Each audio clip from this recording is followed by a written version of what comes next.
স্বাগতম।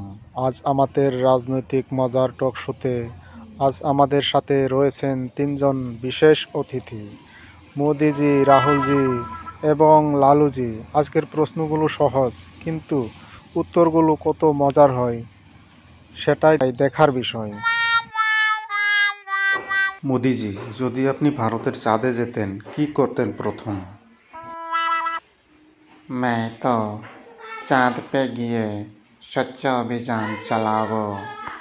सब मिट्टी सब गंदगी परिष्कार कर दूंगा। भारतवर्ष को साफ रखना है, चाँद का क्या। চাঁদে তো ধুলোই ধুলো, আপনি তো সাফ করতে করতে চাঁদেরই শেষ করে ফেলবেন। हा हा हा हा। मोदी जी का स्वच्छ अभियान इतना मस्त है, चाँदो पलाएगा। রাহুলজি, আপনি যদি একদিনের জন্য মোদিজির জায়গায় থাকতেন কি করতেন? আমি তো প্রতিটি রাজ্যে কনফিউজ হয়ে যেতাম। মানে কনস্টিটিউশন বলে প্রতিটি রাজ্য স্বাধীন, তাই না?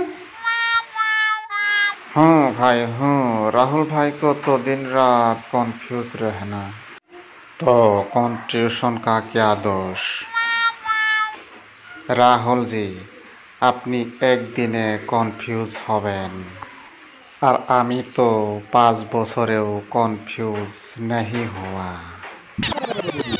লালুজি, আপনার জন্য কঠিন প্রশ্ন। আপনি যদি প্রধানমন্ত্রী হতেন কি করতেন? हा हा हा हा। मैं पहले सबाई को लड्डू खिलाया था, तो प्रधानमंत्री बनो तो पहले लड्डू खिलाओ। सर्कुलर जारी कर दूंगा, देश का लड्डू है सबाई का। আর যারা লাড্ডু না খাবে তাদের তো জেলে দে दूंगा। लालू जी, लड्डू तो बचपन में खाया है, अब तो काम करने का टाइम है। लड्डू खाइए और काम कीजिए, एक ही कथा तो मोदी जी। मोदी जी, अब तो काम करो है नहीं, लड्डू खाओ तब अच्छे काम कर पाओगे। দর্শক বন্ধুরা, ভিডিওটা ভালো লাগলে লাইক, কমেন্ট, একটা সাবস্ক্রাইব করে দিবেন প্লিজ।